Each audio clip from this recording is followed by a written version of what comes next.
We're on the verge of another iPhone launch. The iPhone 16 is almost here, and we've got leaks, rumors, and all sorts of juicy details.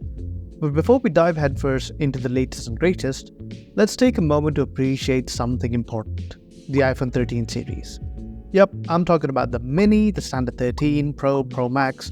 For a lot of people, the iPhone 13 was where Apple peaked, the perfect blend of design, performance, and value.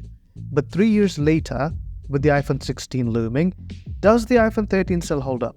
After all, this would be the main device people would look into upgrading to the 16 from. Let's start with the iPhone 13 lineup. This was the series that, for many, represented Apple at its best. The iPhone 13 mini was a compact powerhouse.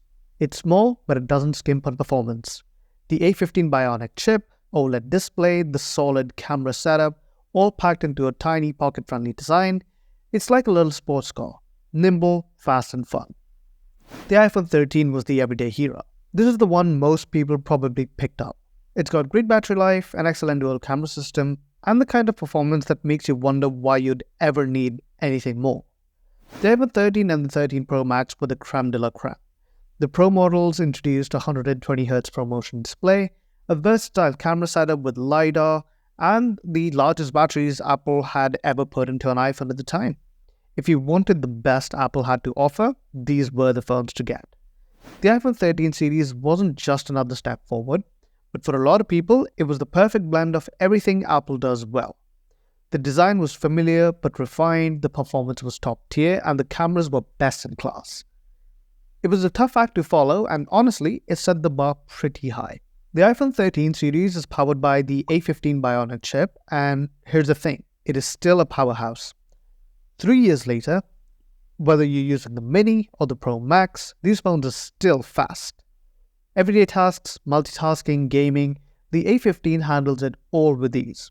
It's a testament to how far ahead Apple's silicon was back in 2021. But with the iPhone 16 on the horizon, rocking the rumored A18 chip, or at least the A17 Pro in some models, you might be wondering if it's time to upgrade. Well, here's the deal.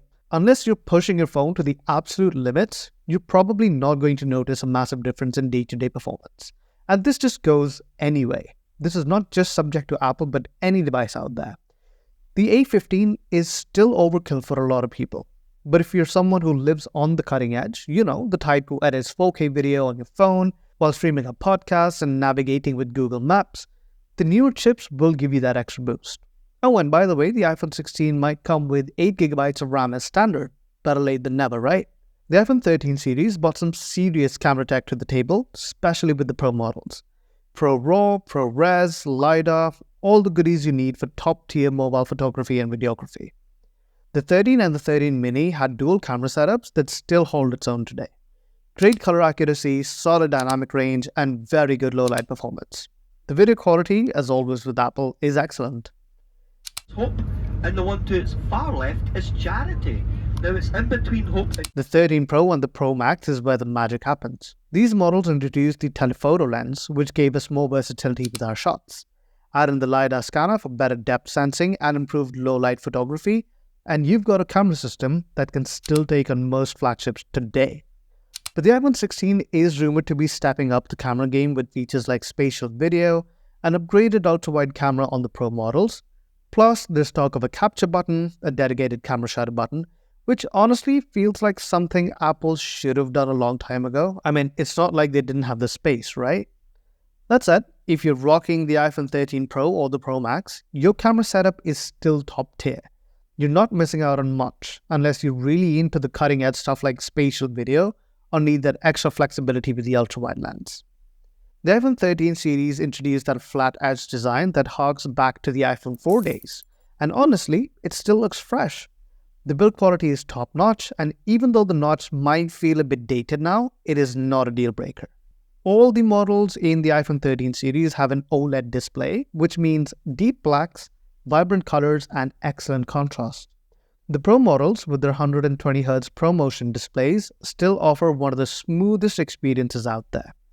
If you've used one of these, you know how addictive that high refresh rate can be. But here's where the iPhone 16 might tempt you.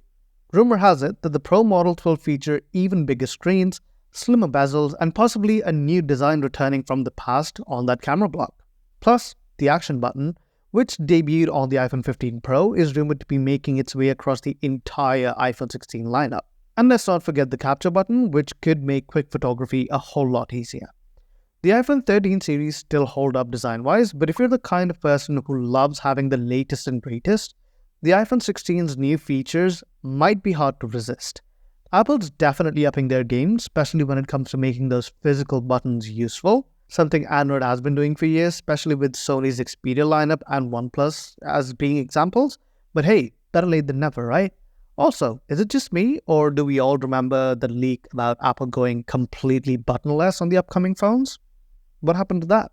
Battery life is another area where the iPhone 13 series excels. Even the Mini, with its smaller battery, manages to get through a day of moderate use. The iPhone 13 and 13 Pro are solid in this department, but the Pro Max? That thing is a beast. If battery life is your top priority, the 13 Pro Max is still one of the best options out there. I mean, just for comparison's sakes, just look at this iPhone 13.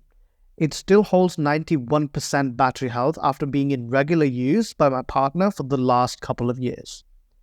But with the iPhone 16, we're hearing rumors of larger batteries across the board, even with the standard models.